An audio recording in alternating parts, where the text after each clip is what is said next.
everybody says once you get to college that's just a lot of drinking. And it is around OU, partying is around OU. It's Halloween weekend, freshman year. We just moved in. And it was on a Thursday. I got invited to my first big party of college. Well, actually, it starts off with my parents coming up for Parents Weekend. A couple beers turned into a lot of beer pong and chugging it. And then they left and I stayed out. And as I'm putting on my shirt, just hustling to get to class, there's like blood all over the sheets and pillows. I ended up drinking way too much, like past my tolerance level. I guess every other step I took, walking home that night, which I don't remember, I must have just bit the dust. And then I didn't really remember the next day until my friends told me what happened.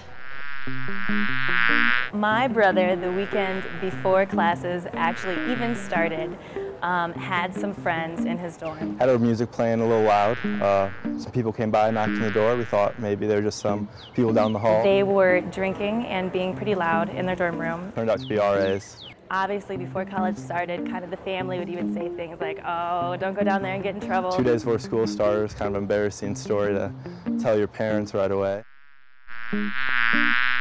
It was a Thursday night and my friends invited me to go out. There's definitely a balance. You are here for a reason. You pay money to come to school to learn. And the more you go out, the more it definitely affects your grades. But I had a test the next day and I wasn't sure, but I was peer pressured a little bit. We even had a quiz, but I figured I would just go there, have a couple beers. I just have one drink when we go out, but then one drink turned into 2 drinks, turned into 3 drinks, and then turned into more drinks. Even though I went out not planning to drink that much, a little turned into a lot. Basically, I was very stupid and I drank too much. I had a test Friday morning. All my friends were out drinking. And in the end, I ended up in the hospital at Oblenis. One friend decided to grab a sign at a bar. He was underage, there illegally, severed all 4 of his fingers.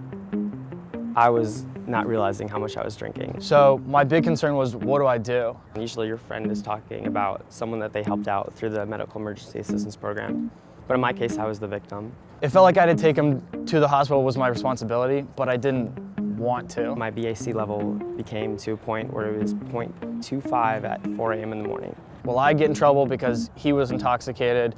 Will I get blamed for giving him the alcohol? If I didn't have my friends there, I don't know if I probably would be here today, but I probably wouldn't be in the same condition. I had personal fears of confronting the law. They decided to use the medical emergency assistance program to take me to the hospital. I wouldn't question what you're doing because you know what you're doing is right. You have to take that person that's hurt into consideration first before you have to take consideration about yourself. It definitely was an experience that I don't want to experience again. You'd rather do something fun than do the hard stuff. It's not a smart idea to do this. You will get caught. It happens all the time. You don't really realize it, but it really does ruin. It's easy to not be a part of it, but it's all-encompassing. It's around you. Remember that I came here to get a degree. I can't get a degree in partying or drinking. Usually when you don't want to be a part of it, you just kind of end up being there when you don't really feel like it.